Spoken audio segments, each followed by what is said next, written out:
thank you all for registering to join this event. This event is organized by the University of Melbourne. We're doing a series of these events. It's called the University of Melbourne. Today's event is the University of Melbourne's Innovation in Cardiovascular Technologies. My name is Vijay Rajagopal. I'm a senior lecturer at the Department of Biomedical Engineering at the University of Melbourne. And my research expertise are in bioengineering, and spans image processing, computational modeling, and applying those techniques to study cardiovascular diseases. I have a particular interest in studying subcellular mechanisms of heart disease. Before we begin this panel discussion today, I'd like to first make an acknowledgement to country. I'd like to acknowledge the traditional owners of the land on which this event is taking place, the land of the Wurundjeri, and pay respect to their elders and families, past, present, and emerging. Today, what we have to go into a little bit about of the motivation and the background to this event. What we have assembled here is industry leaders and academics from across the globe to promote and make the general public aware of innovations that are occurring in cardiovascular technologies, and to also discuss frontiers of cardiovascular engineering technologies. Today's discussion is being delivered remotely, and I would like to take a moment to thank you all for registering your participation in our webinar event. So today, I would like to introduce you to the panel that will be participating. We have Professor Jonathon Kalman from the Royal Melbourne Hospital, who's a practicing cardiologist and world-leading electrophysiologist. We have Professor Stephen Niederer from King's College London, and who's a professor in biomedical engineering at the School of Biomedical Engineering and Imaging Sciences. Dr. Jonathon Mynard from the Murdoch Children's Research Institute, who leads the cardiovascular bioengineering team there. And Elise Sutherland from Stelect. She's the founder and CEO of the company, who's based in Melbourne. Before we continue, I would also like you all to introduce you all to Zara. She's our graphic recorder, who will be doing a live sketch of the event today. Zara will appear on your screen throughout the session, so you can watch the illustration come to life.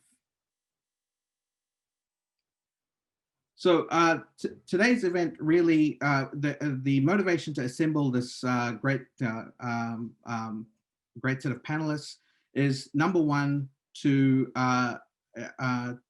showcase the great research that's happening in great research and solutions that are being developed for problems in cardiovascular disease, and also to highlight what are the innovations that are happening in the broad area of cardiovascular engineering, and to also highlight what are some of the challenges that we face and what are the frontiers, where are we going to go in the future in this very important field of research and healthcare. So today, with the panelists, some of the things we're going to cover include things like problems. So we're going to talk about cardiac arrhythmias and how we need to develop new engineering solutions for them. We're going to discuss problems in the wider cardiovascular space and showcase examples of innovations being made at MCRI and Stelect with Jonathon Mynard and Elise Sutherland. We'll also showcase a bit more of the role of computational bioengineering and computational modeling in this cardiovascular engineering space, and how it is increasingly playing an important role in solving problems in cardiovascular disease. We will also touch upon towards the end, what are some of the challenges that we face when trying to do cross-disciplinary research and development, between cardiovascular clinicians and engineers. And also, we'll also touch upon what are some specific Melbourne specific context problems that are worth highlighting and resolving in the future.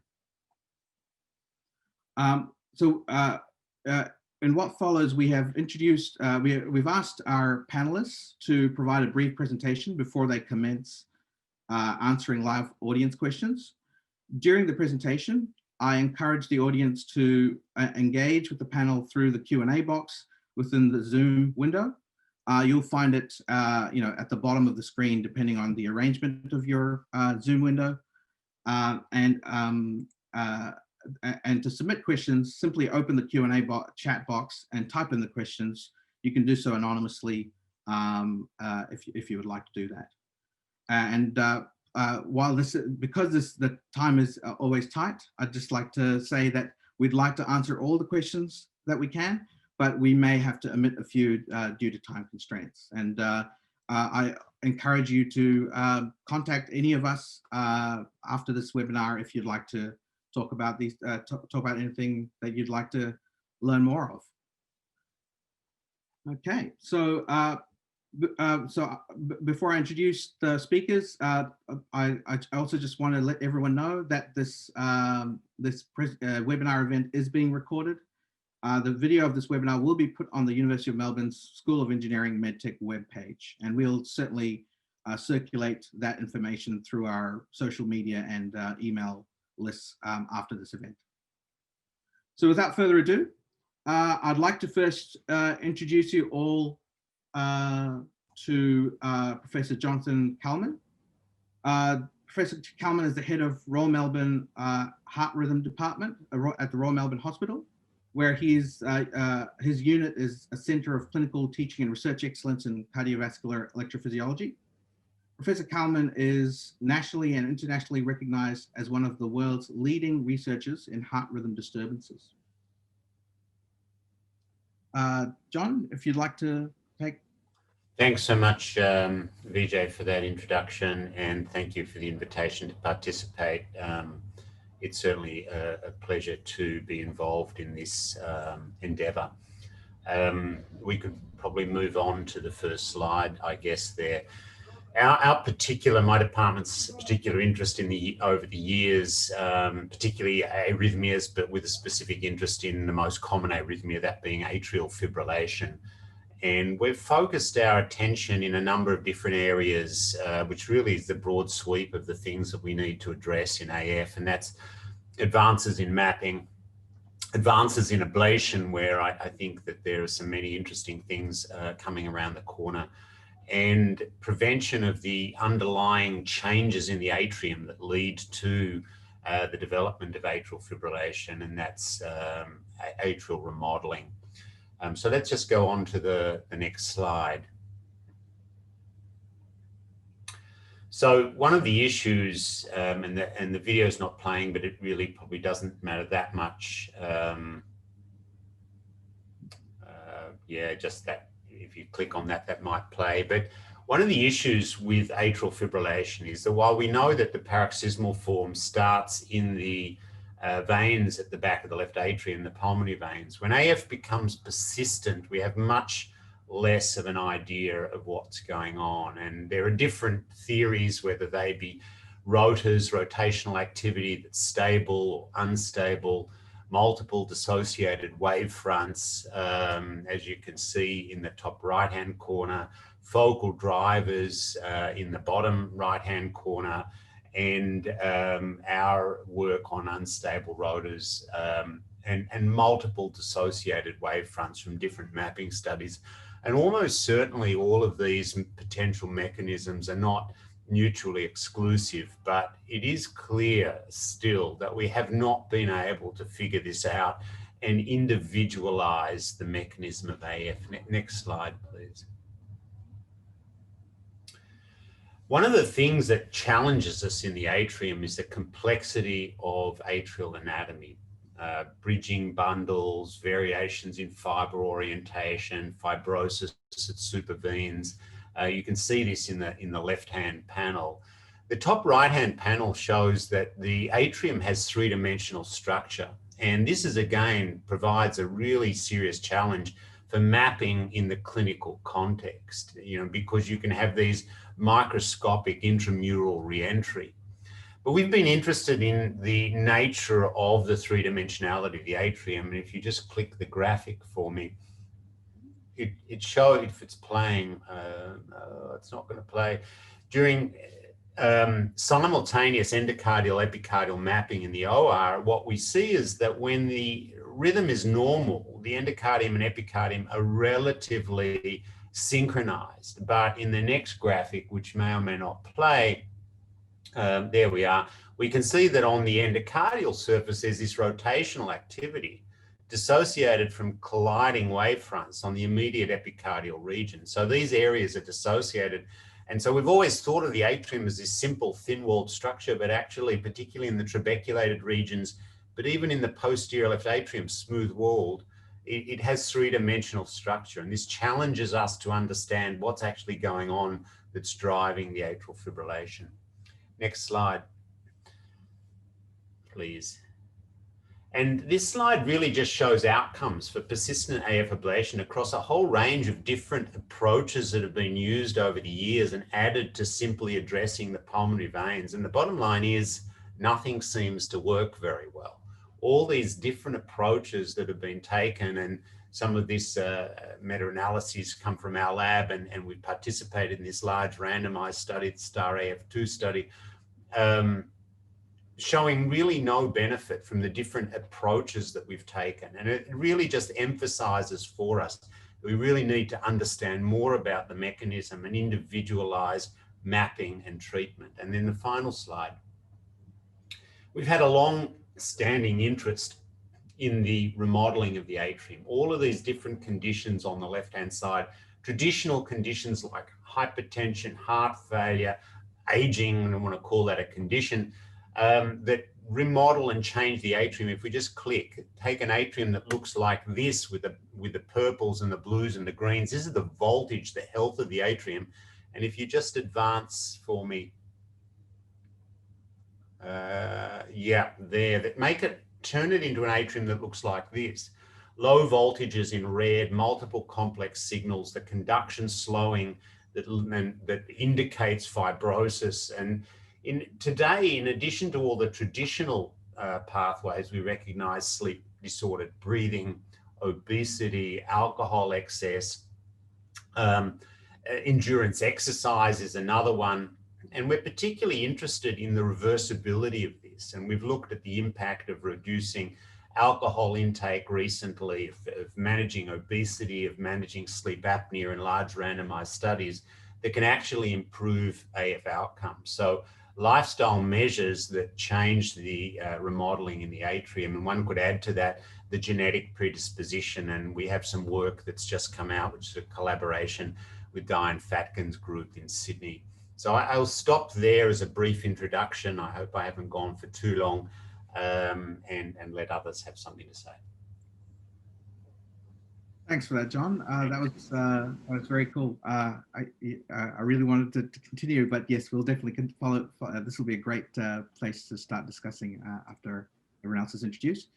So the next speaker that I'd like to introduce, or panelist I'd like to introduce to everyone today, is Dr. Jonathon Mynard. Jonathon Mynard is the leader of the cardiovascular bioengineering team at Murdoch Children's Research Institute. His research interests explore the development and application of state-of-the-art analytical and imaging techniques to better understand and treat cardiovascular problems among children. Jonathon, if you'd like to take it away. Thanks very much, Vijay. And again, appreciate the invitation to speak. This slide just shows some of my affiliations, but the point I wanted to make here is how much I enjoy as an engineer being immersed in a clinical environment at the Royal Children's Hospital, and also immersed in a research institute, which enables me to interact with a wide range of people from different fields. And I think just a point I wanted to make as an engineer is the importance of that interaction as we think about innovation.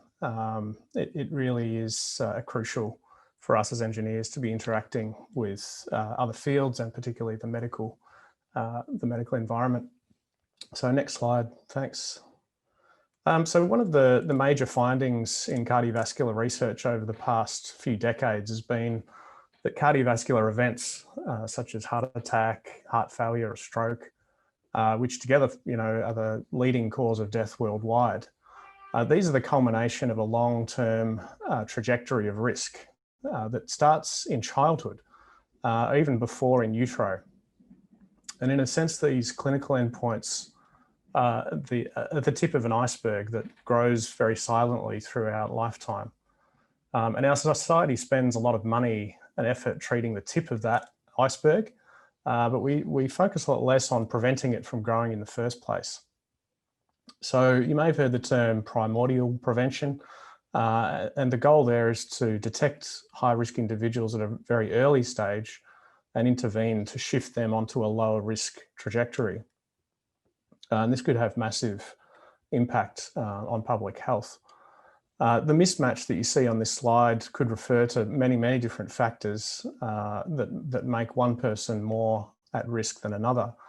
And although this type of image is often used in a public health setting, I also apply it to the acute hospital setting as well. So for example, a child recovering from cardiac surgery, are they at a higher, could be a very short-term risk, and they might be at more risk than another. So this is can be interpreted in a very short or long-term perspective. So the overarching goal of our research in my team is to develop techniques and technologies to better quantify early cardiovascular risk in children. So this includes children with congenital heart disease, which takes many forms, as well as other specific patient groups who might face a significant risk of cardiovascular problems emerging, could be in childhood or at a relatively young age as adults. So the next slide, please. So I've just got here a high-level overview of the research themes of our program that all play into this overarching goal of reducing both the short and the long-term cardiovascular risk. Blood pressure on the top left there, it's a key risk factor, and it's been shown that high blood pressure in childhood is the strongest predictor of hypertension in adulthood. And in turn, this is the leading risk factor for global disease burden. So we really feel that blood pressure in childhood is an extremely important area. But despite this, there's significant challenges in obtaining accurate and reliable blood pressure in children. This is related to a variety of technological and human factors. So we're approaching this at multiple angles, but for example, developing pediatric specific algorithms for automated devices. We're exploring cuffless blood pressure monitoring technology, which is all the rage, and really does have the potential to revolutionize blood pressure monitoring. But the key thing is we need to get it right for it to work and to be accepted. A bit like the driverless car, we have to get it right. So this work in blood pressure is really aided by our expertise in arterial hemodynamics on the top there. And this allows us to perform deep phenotyping, if you like, of the properties and function of the heart and blood vessels and the interaction between those. This involves making better use of medical imaging to derive much more detailed information that is routinely extracted from those images. This exploration in hemodynamics also is helped enormously by our work in cardiovascular modeling. And this is where we can simulate blood pressure, blood flow, volume in the heart and in the blood vessels throughout the entire body or in a localized region that may be diseased. And we view cardiovascular modeling as a research platform. And what I mean by that is it's a way of doing research which complements the other platforms that you may be familiar with, which would be like benchtop experiments, animal studies, or clinical research. But this modeling platform has a lot of benefits or strengths. For example, we can explore complex blood flow dynamics in a way that's simply not possible in those other settings. We also have complete knowledge of and control over all variables in the model, which we never have in any other setting. And we can perform virtual experiments quickly and cheaply in very complicated kind of problems. So this gives us a lot of power to understand the physiological system. And then the lessons we learn from the modeling, the hemodynamics help us to develop these new technologies. And we depend on, the doctors depend on these technologies for assessing this risk. And so, you know, I'm sure we can talk more about various technologies that are emerging, not only in our group, but beyond. Finally, as I alluded to earlier, all of these activities help us to understand and characterize some quite complex physiology, quite patient-specific physiology, and cardiovascular risk in patient groups. And I've got congenital heart disease, but that's not the only group. There's children born extremely premature, children with kidney disease, and many others who face an increased risk. So I'll leave it there. That's an overall bird's eye view of what we do, and I look forward to answering some questions later on. Thanks, Vijay. Thanks, Jonathan. I'd like to now introduce Professor Stephen Niederer. Steve is a professor in the Division of Imaging Sciences and Biomedical Engineering at King's College London. His research interests combine experimental and clinical data with biophysical computational models to better inform patient selection, treatment, and therapy optimization. Jonathan, Steve, if you'd like to take the floor. Excellent. Thanks very much, Vijay, and thanks for inviting me. It's great to be speaking somewhere that's got a little bit less COVID than London does at the moment. So I'll just wait for just go to the next slide. So I'm Steve Niederer. I'm here from King's College in London. And so really what we do at King's College is make computational models of hearts. That's our main focus. And we predominantly do this with clinical data. So if you see here as our picture of the heart, it's activating. It's a simulation of the electrophysiology of the heart at the whole heart scale. And if we click through, we'll see a cell model. And this represents the electrical signals which are transduced at the cell level. The electrical signal inside each cell then gets converted or activates the release of calcium, which is the next image, which then comes out from the cell, creating a calcium transient. And that calcium transient, if we move on to the next image, binds to the sarcomeres, and these cause the sarcomeres to activate and contract. And these are the proteins inside each cell which causes tension.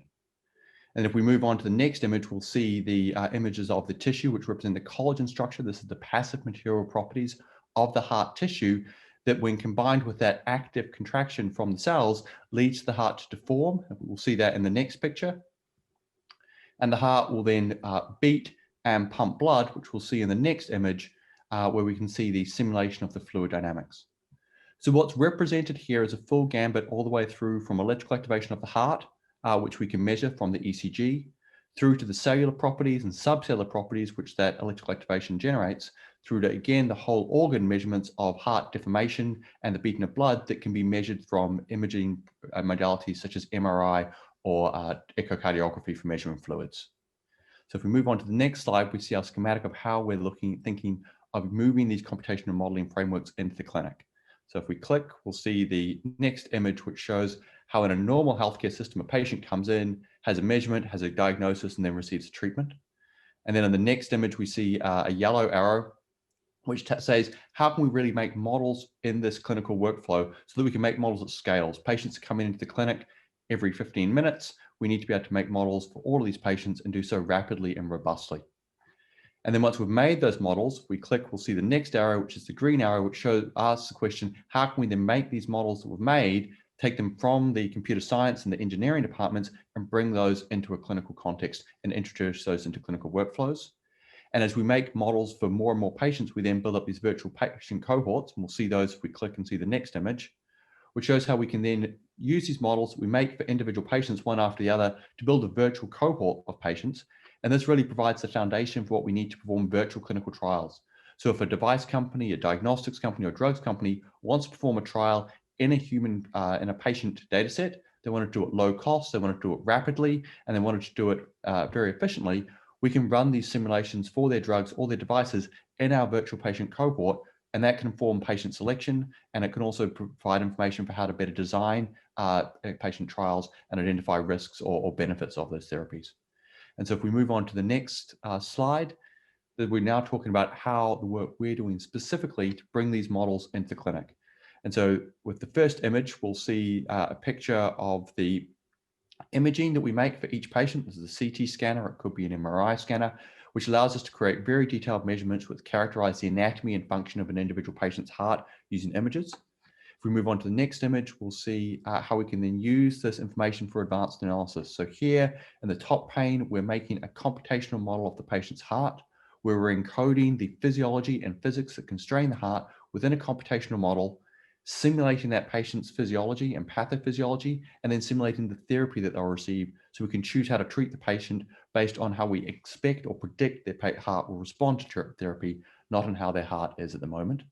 And if we move on to the next slide image, we see that this is where we take the information from the image analysis that we perform, and we convert this into from a computational model into a form which is much more understandable to the cardiologists we work with. So we have these targets where we might be that are placed overlaid on top of the heart where the therapy needs to be delivered. And once we've done that planning and discussion with the cardiologist, we then need to move that from planning into therapy. And if we go to the next image, we'll see how we can then put those images with the targets in front of the cardiologist during the procedure, and how we can then present those to the cardiologist in a format that they're used to, so we can use simulations to predict response to therapy, and then use those predictions to inform how we're treating patients in prospective studies. Thank you very much, Jonathan. Sorry, Steve. I keep saying I've had two Jonathans, and now I'm going for a third Jonathan.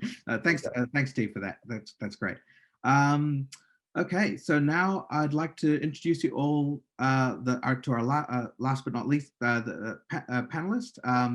Let me introduce you to Elise Sutherland. She's the founder and CEO of Stelect. She completed a Bachelor of Science in Mechanical Engineering and a Master of Biomedical Engineering with Business at the University of Melbourne in 2017.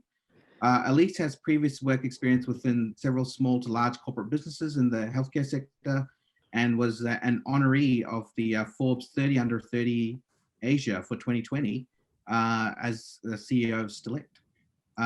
Elise, please take it away. Thanks, Vijay, and thanks so much for having me here today. I'm probably slightly different to the other panelists in that not being a part of a research organization and really a company that has a research focus, I guess. We are much more commercialization focused and constantly talking about problem solution and market fit and trying to wrap it up all together.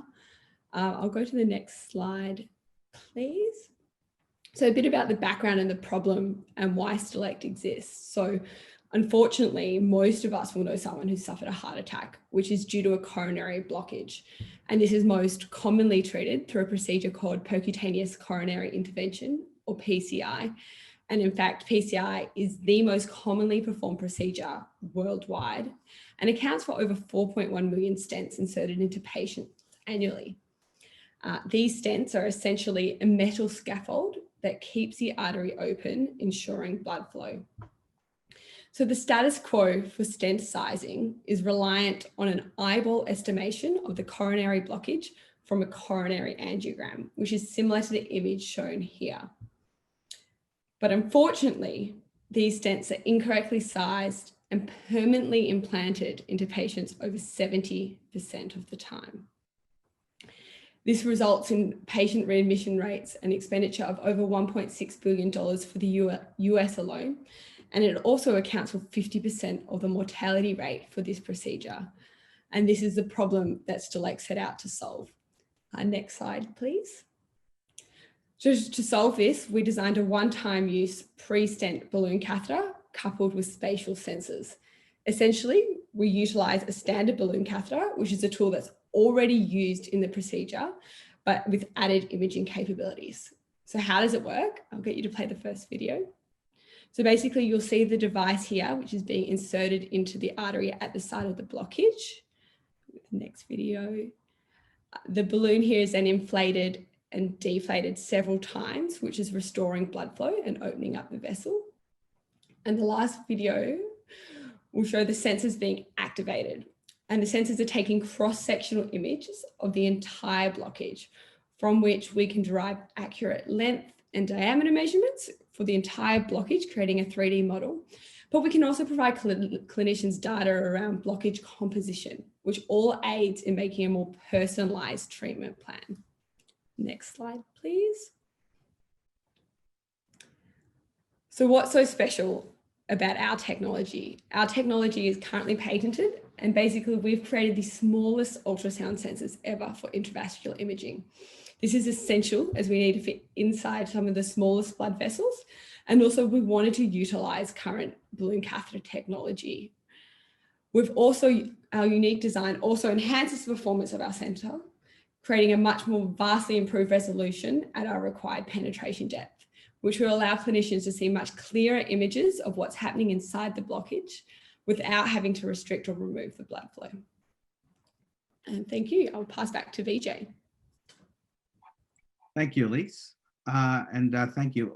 Thanks to all the panel members for giving their introduction. So now what we're going to do is we're going to now bring all the panelists together. We're going to switch off the PowerPoint slides. And I'd just like to say that before turning to the panel, I'd encourage our audience to take the opportunity to open the Q&A box and start submitting your questions to the panel. Now, we already do have a few questions coming in, and while they're coming in, I might just go back to John Kalman here. And I just, you know, that was a great introduction, John. And one thing that I'd like to sort of, it would be great if you could sort of talk a little bit about is how big of a problem atrial fibrillation and, you know, broadly cardiac arrhythmias are, and particularly what is the state of play, if you will, in the Australian context? Thanks very much, Vijay. Yes, atrial fibrillation is the most common heart rhythm disturbance, and it increases with increasing age. So across populations, the prevalence beyond around the age of 55 is 1 to 2%, and can be anywhere approaching 10% between the age group of 70 to 80. It's estimated to affect around about 400,000 Australians, and that number is increasing. And it's a disorder that is not only age-related, but as I mentioned, it's related to all sorts of lifestyle issues. So it goes hand in hand with the obesity epidemic, coupled with sleep-disordered breathing, sleep apnea syndromes. And for those reasons, it really is increasing dramatically. Atrial fibrillation, apart from the symptoms that it causes, exertional breathlessness, reduction in physical capacity, fatigue, and the palpitations associated, also has a twofold increase in mortality associated, a significant increase in major stroke, a risk of heart failure. It's certainly a condition that while people can live with, they live with this incremental risk and all of the medical therapy. And so procedures to eliminate atrial fibrillation can have, we believe, a major impact on long-term outcomes. Jonathon Mynard, I was just thinking how you were talking about in your presentation about you know, this silently rising risk of heart disease. I mean, John Kalman just raised the issue. You know, even with age, you have this increased risk of atrial fibrillation. I mean, what are there some common ground? Is there some common ground between the adult-related diseases and the pediatric diseases that you're covering?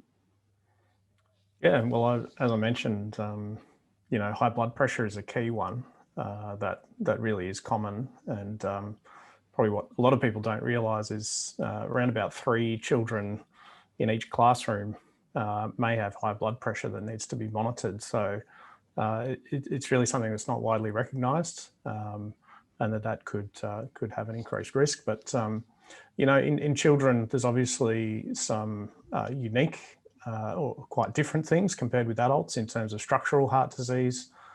Babies born with only a single ventricle, for example, you know, quite abnormal anatomy that needs to be surgically corrected at a very young age, and that puts them at an increased risk in the short term as infants, but then as they grow older, then they continue to live with that risk, and then, you know, in a sense, they may be fixed in terms of the primary lesion, but then they live with an increased risk of developing some of these more quote unquote adult type forms of cardiovascular disease.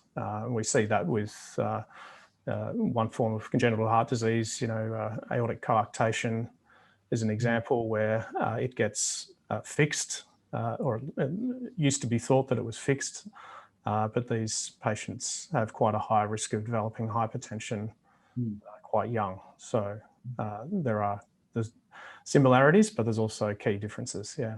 Right. Steve Niederer, you showed some really nice movies there, you know, of the workflow going from images to models.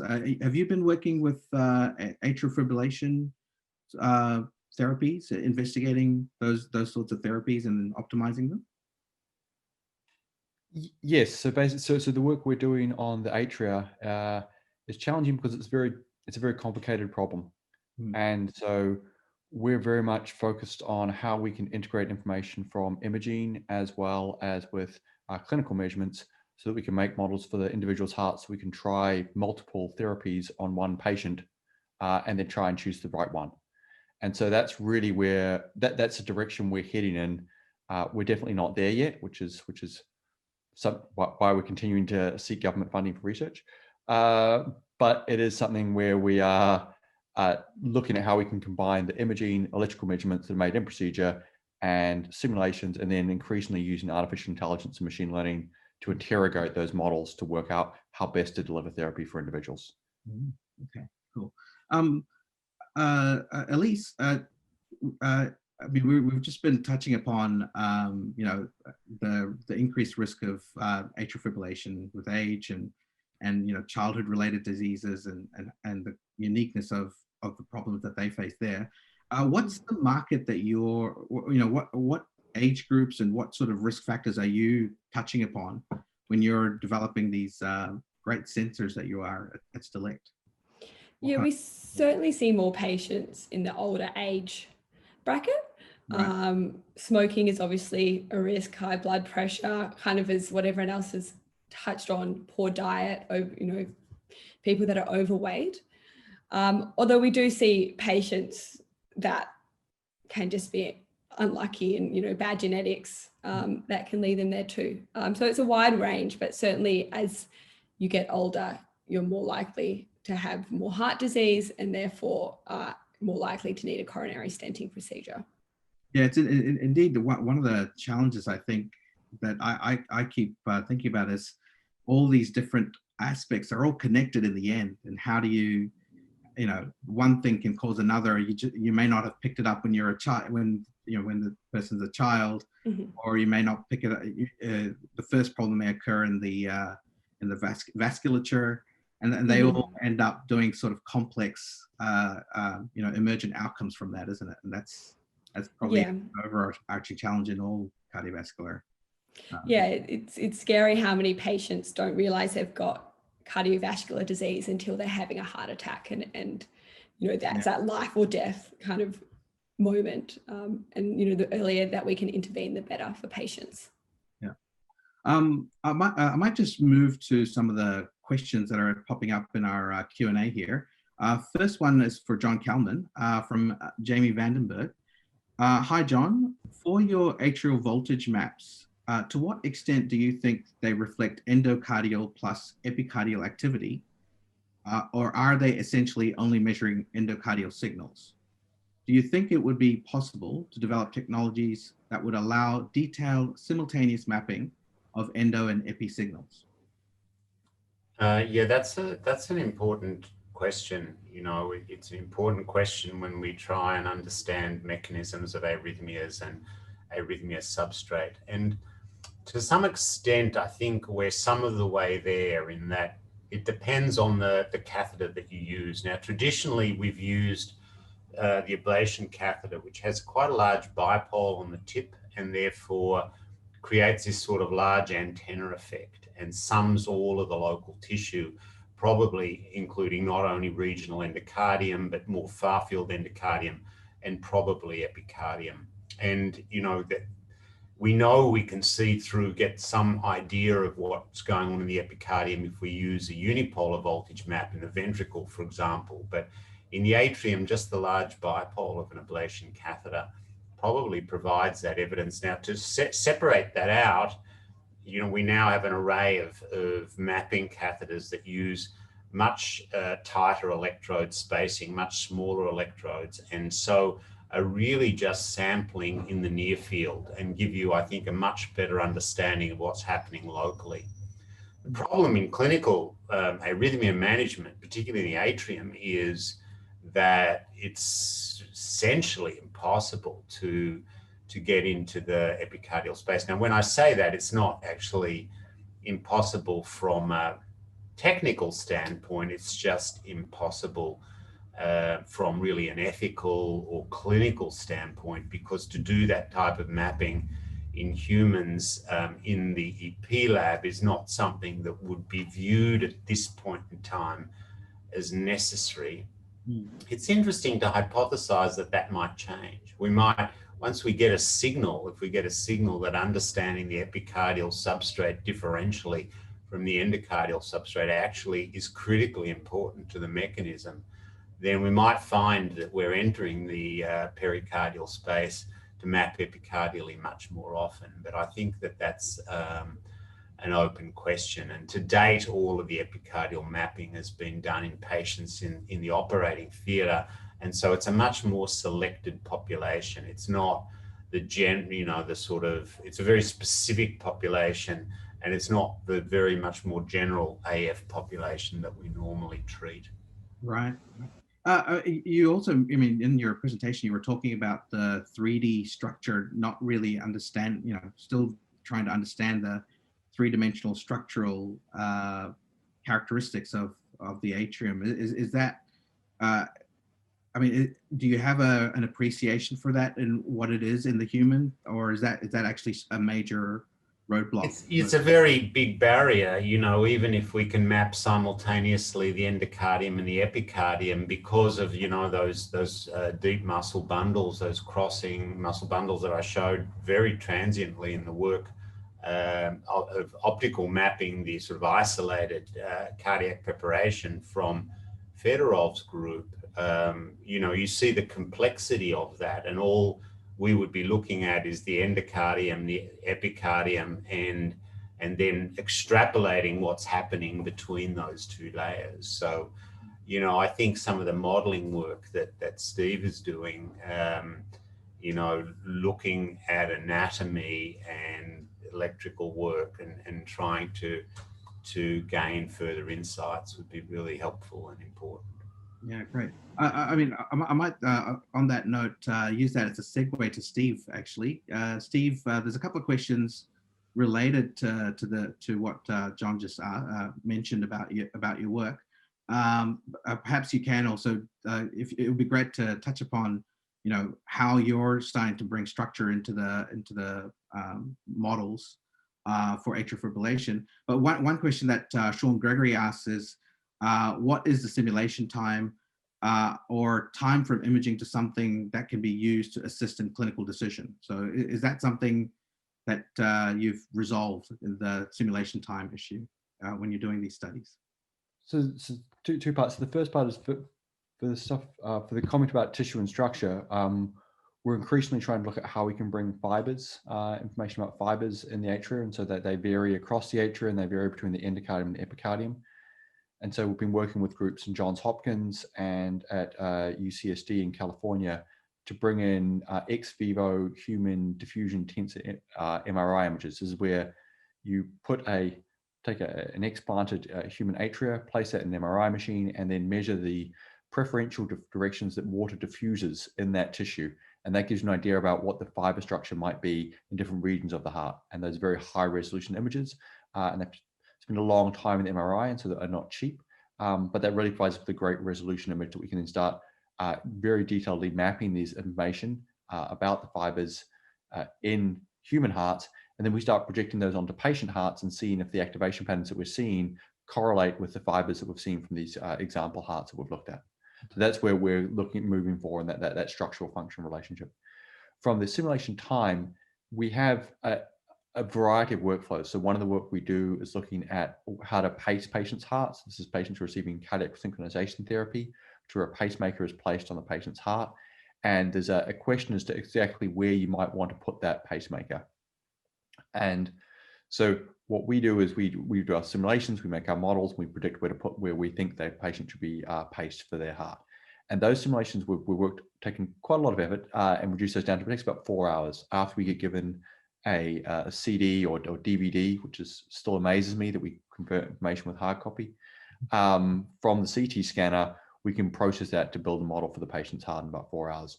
For the atrial models, those take, depending on the imaging quality, they will take probably 3 to 4 hours to make the model. And then the simulations that we do on those can expand almost forever. So we do some simulations where we're simulating a minute of time, and those simulations will take 10 to 24 hours on a very large, or kind of 512 cores on a supercomputing facility. So there's really a spectrum between those two. Right, great, thanks for that. Elise, this is a question from Priya Sekar. She asks, Elise, thank you for showing your model for sizing stents. What is the data basis for the statement that 70% of coronary stents are incorrectly sized? Yeah, for sure. So it was a multi-site study that was conducted in the US with 1,500 patients. And basically what they did is they allowed cardiologists to do their usual process, doing a coronary stenting procedure. And then after the procedure, they went in with an imaging catheter and had a look at where the stent was placed, if it covered the entire lesion, if it was well positioned up against the artery wall. And then they followed those patients over the next 20 years to understand what their outcomes were and how that related to how the stent was fitting in their artery. And that's kind of where we draw those data from. Right. There's a follow-up question there here that asks, are stents personalized per patient, or is there a generalized sizing that you use? If you need to personalize the size for patients, how do you get that information? So stents come in 0.5 mil increments, and that's what's currently used. Although in the future, I think you will see more customized stents, and that's kind of something we'll probably see over the next 20 years or so. But essentially, using their experience, they rely on the angiogram image, which is basically a 2D CT scan, and there's markers on balloon catheters and all the rest of it, but it's essentially an educated guess is how they use. And that's kind of why you see such a high rate of inaccuracy with it, particularly at 0.5 mil increments. It's very hard to get anything to that size correctly. Right. So, I mean, what are you envisaging sort of moving to truly customizing to the size of the thing, or are you still, do you think there's going to be resolution issues with manufacturing? I think eventually we'll see stents being made at the exact size required for the patient, particularly as bioabsorbable stents kind of take off. They have been on the market here, they've come off the market. I don't think we've seen the end of them yet. I do believe that we'll see them come back again, and they really rely on accurate sizing and placement. And I think being able to measure and determine the accurate size is going to be crucially important to see some of those technologies get off the ground as well. Okay. Jonathon Kalman, there's a question here for you, which is, what types of bind-enduring models are you working on for congenital or structural heart disease? Yep, so we've done a number of different models. Probably the first thing to mention is that there's two main approaches to modeling, and one is using models a bit like a medical device. And I think this is what the approach that Stephen uses primarily. So adapting a model to a specific patient to lead to insights for their specific therapy. And then the type of modelling that we do more often is as a research platform, like I mentioned before. So with that kind of in mind, our modelling has been more high level as opposed to patient specific. And we've studied conditions like coarctation of the aorta, which I mentioned before, the Fontan circulation, which is a surgical palliation of for children who are born with a single ventricle, so they only have a left ventricle or they only have a right ventricle. But to support life, there's a series of operations that are required to change the plumbing, to put it crudely, to allow that to continue. So we have models of the entire Fontan circulation. We've also done some work in coarctation, looking at the wave dynamics, so blood pressure and blood flow waves, and how those kind of dynamics might contribute to the development of hypertension. Because even when you remove the blockage, so coarctation is a blockage of the aorta, but even when that blockage is removed, these patients still have, or many of them still have hypertension. It's a bit of a mystery as to why. So we've been exploring that, and also showing that these children have stiffer aortas, and that could be partly the reason, but that also could be leading to increased pulsatility, pressure pulsatility going up towards the brain, which is a bit of a concern in the long term in regards to cerebral issues and cognitive function potentially. But so these are some of the things we're looking at. Right. Cool. Are there any? I mean, I actually know most of the panelists here. If I met them before this as well, so I know about their work. Jonathon, Mynard, I mean, can you also just give a brief sort of introduction to people about some of the work that you are doing in the sort of blood pressure monitoring space? Yeah. So one of the big issues we have in the blood pressure monitoring space is the lack of validation and suitability of devices for children specifically. So most of the devices that are designed, they're designed for adults, and they get used in children. So it's kind of a well-known issue in the space that companies and researchers haven't done a lot of validation of these devices, so there can be inaccuracies there. But then there's also, as I mentioned before, human factors. And so for children that require continuous monitoring or ambulatory monitoring over a 24-hour period, having the cuff blow up on their arm repeatedly over time can get quite distressing and painful. That can be for adults as well, but in children particularly the smaller children, they can really have trouble with that, and that can cause real headaches on the ward when nurses are trying to get a good blood pressure to assess their patient, but they're screaming because the cuff's blowing up again, and how do they get a reliable blood pressure when that sort of thing's happening? So there's a lot of potential for these emerging technologies like wearable devices like cuffless blood pressure monitoring, and I think speaking broadly in terms of cardiovascular innovation, there's a lot happening in the wearables space at the moment, but there's a lot of challenges that we need to face as engineers, and it's not just making a funky gizmo that is kind of sexy. We actually have to address all of the issues around validation. We need good validation protocols that will be believed by clinicians. We need to tackle all these issues going all the way through regulation, commercialization, and translation into real clinical practice. So it's an exciting space, but there's a lot to be done there. Yeah. I might actually just call on Elise here, because there's one thing I know, it's startup businesses deals with that all in the span of a day.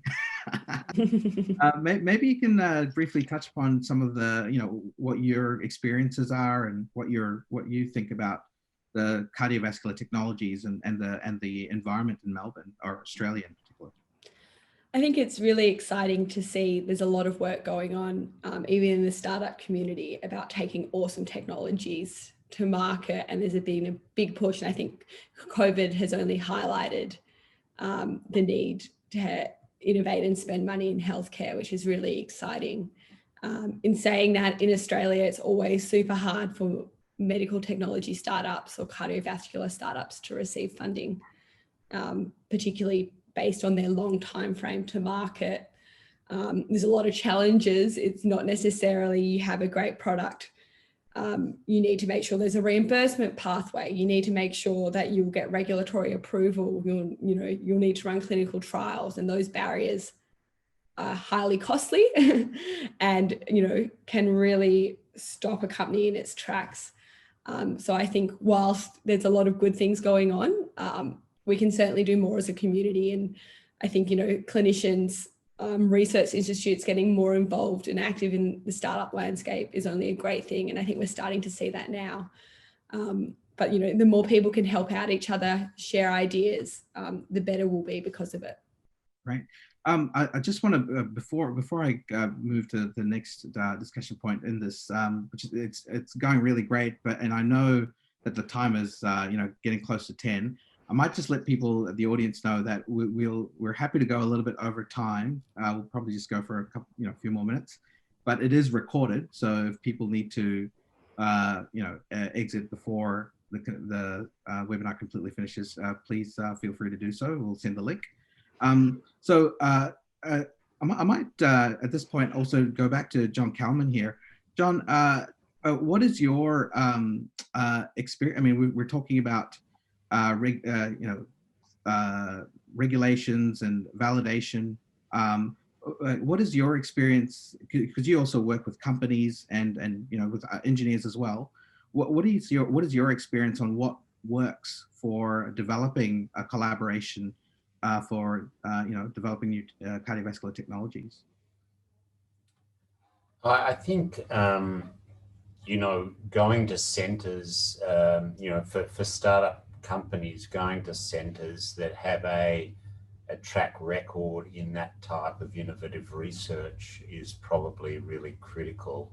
You have to go to centres that have a large volume of the type of patient that you're targeting, that treats a large volume, that's really open to doing innovative research, and that has a track record in that. And so understand the regulatory processes, have dealt in Australia with the TGA, have strong relationships with their research and ethics committees, have got a track record in first-in-man type studies, and a strong publication record in that sphere when you're choosing a centre. And then, of course, people that you personally have good rapport with. Right. Right. Steve, what's your experience in the UK? Because you're also based in a hospital setting, right? And I mean, what's your experience of cardiovascular technology development in the UK? Yeah, so our hospital has a number of avenues. So the NHS in the UK has a mandate, is the single payer kind of healthcare system in the UK, but it has a mandate not just to deliver healthcare, but to improve healthcare.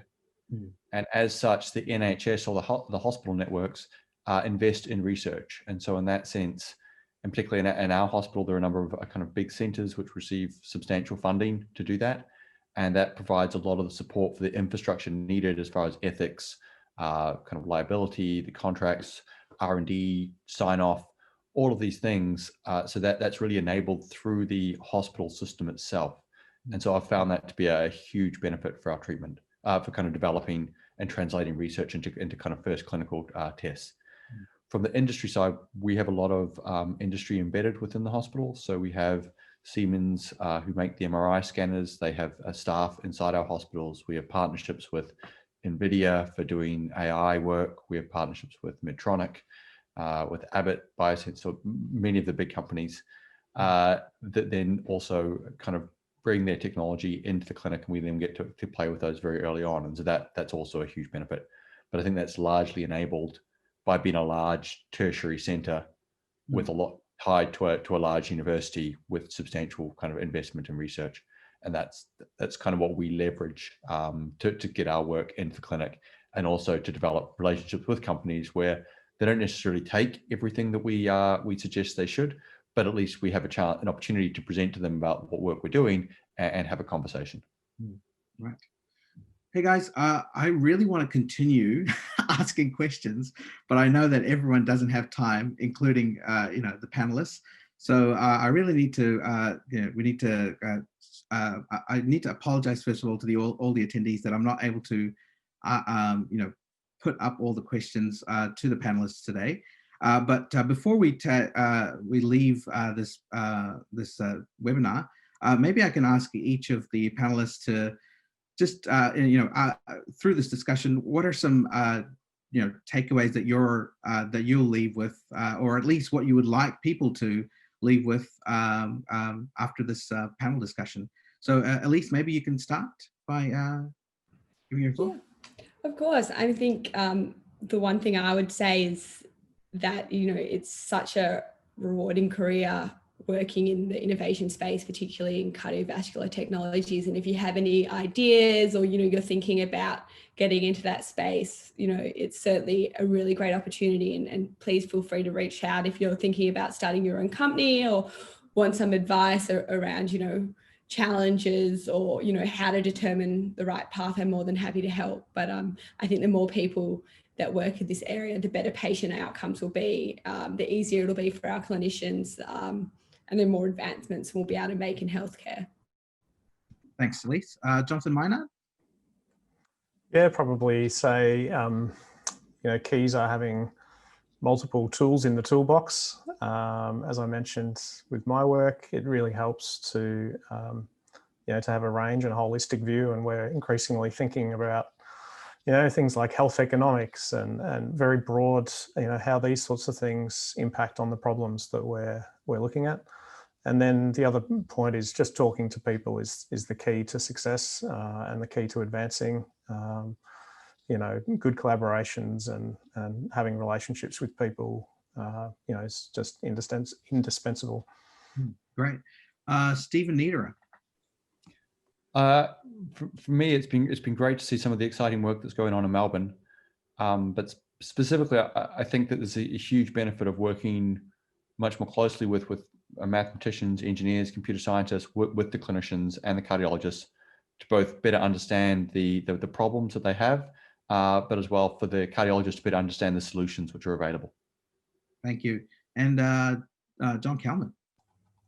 Yeah, thanks. I think, from my perspective, really, the key things have been touched on. And I think if I was to re-emphasize one thing would be collaboration, and particularly, to support this type of endeavor, because it's a collaboration between different disciplines that leads to really suddenly takes things forward. And so I've really appreciated this session.